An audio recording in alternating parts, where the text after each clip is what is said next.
बहुत समय पहले हिमालय की पहाड़ियों के बीच बसे एक छोटे से राज्य सूर्यगढ़ में एक गरीब लकड़हारा रहता था।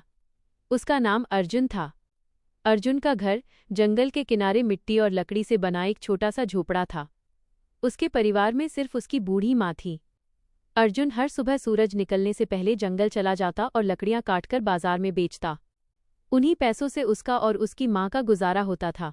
अर्जुन गरीब जरूर था, लेकिन उसका दिल बहुत बड़ा था। वो हमेशा दूसरों की मदद करता।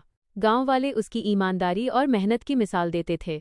उसी राज्य में राजा वीरेंद्र सिंह की एक सुंदर बेटी थी, राजकुमारी अनन्या। अनन्या सिर्फ सुंदर ही नहीं, बल्कि बहुत दयालु भी थी। उसे महल की शानो शौकत से ज्यादा आम लोगों के बीच रहना पसंद था। वो अक्सर भेष बदलकर गांव घूमने निकल जाती, ताकि लोगों की परेशानियां समझ सके। एक दिन बारिश का मौसम था। आसमान में काले बादल छाए हुए थे। अर्जुन जंगल में लकड़ियां काट रहा था, तभी उसे किसी लड़की की चीख सुनाई दी। बचाओ, कोई है बचाओ। अर्जुन तुरंत आवाज की तरफ भागा। उसने देखा कि एक घोड़ा बेकाबू होकर भाग रहा था और उसके पास एक लड़की जमीन पर गिरी हुई थी। लड़की के पैर में चोट लगी थी। अर्जुन ने जल्दी से घोड़े को रोका और लड़की के पास आया। आप ठीक हैं? अर्जुन ने चिंता से पूछा। लड़की ने दर्द में कहा, मेरा पैर शायद मुड़ गया है। अर्जुन ने बिना देर किए उसे सहारा दिया और अपने झोपड़े में ले आया। उसकी माँ ने लड़की की मरहम पट्टी की और उसे खाना खिलाया।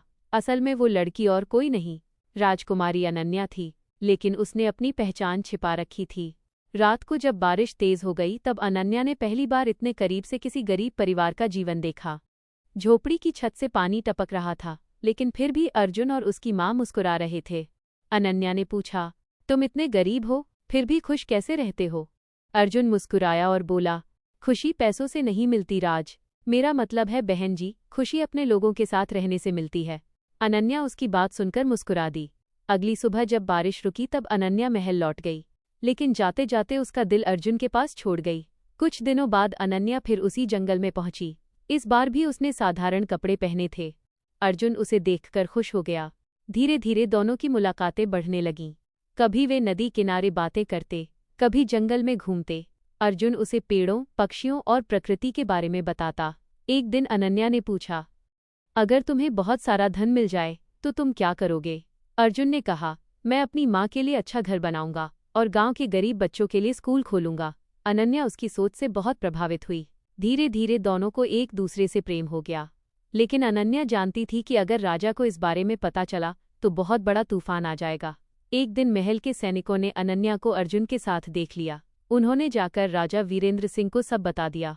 राजा गुस्से से आग बबूला हो उठा। एक गरीब लकड़हारा मेरी बेटी से प्रेम करने की हिम्मत कैसे कर सकता है? राजा गरजा। अगले ही दिन सैनिक अर्जुन को पकड़कर महल ले आए। राजा ने क्रोध में कहा, तुम्हारी हिम्मत कैसे हुई राजकुमारी से प्रेम करने की? अर्जुन ने शांत स्वर में कहा, प्रेम दिल से होता है महाराज, अमीरी गरीबी देखकर नहीं।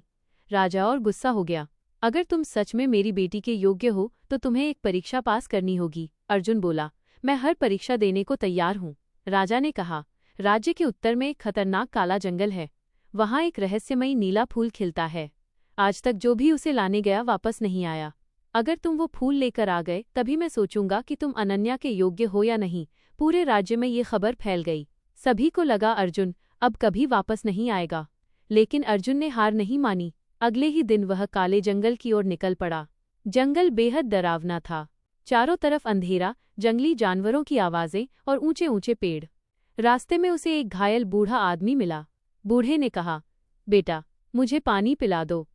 अर्जुन ने अपनी पानी की आखिरी बोतल बूढ़े को दे दी। तभी वो बूढ़ा अचानक गायब हो गया और उसके सामने एक साधु प्रकट हुआ।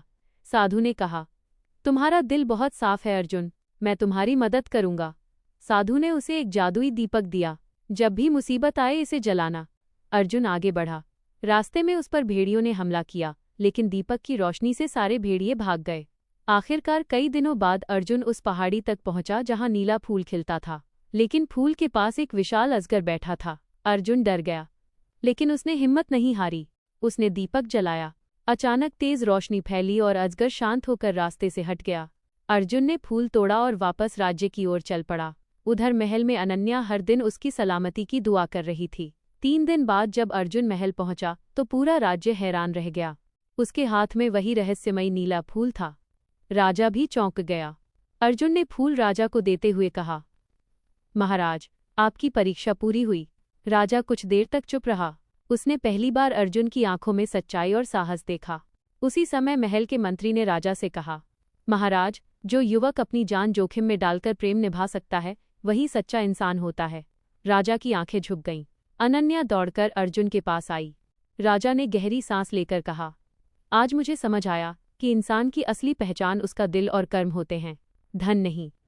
फिर राजा ने अर्जुन और अनन्या के विवाह की घोषणा कर दी। पूरा राज्य खुशी से झूम उठा। गांव वालों ने अर्जुन को कंधों पर उठा लिया। कुछ महीनों बाद अर्जुन और अनन्या की शादी बहुत धूमधाम से हुई। लेकिन शादी के बाद भी अर्जुन ने अपना सादा जीवन नहीं छोड़ा। उसने गांव में स्कूल बनवाया, गरीबों की मदद की और अपनी मां के लिए बड़ा घर बनवाया।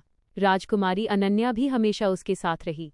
लोग कहते हैं कि सूर्यगढ़ की सबसे खूबसूरत चीज महल नहीं थी, बल्कि एक गरीब लकड़हारे और राजकुमारी का सच्चा प्रेम था, जिसने अमीरी और गरीबी की दीवार तोड़ दी। कहानी से सीख: सच्चा प्रेम कभी ऊंच नीच, अमीरी गरीबी नहीं देखता। इंसान की असली पहचान उसका दिल और उसके कर्म होते हैं।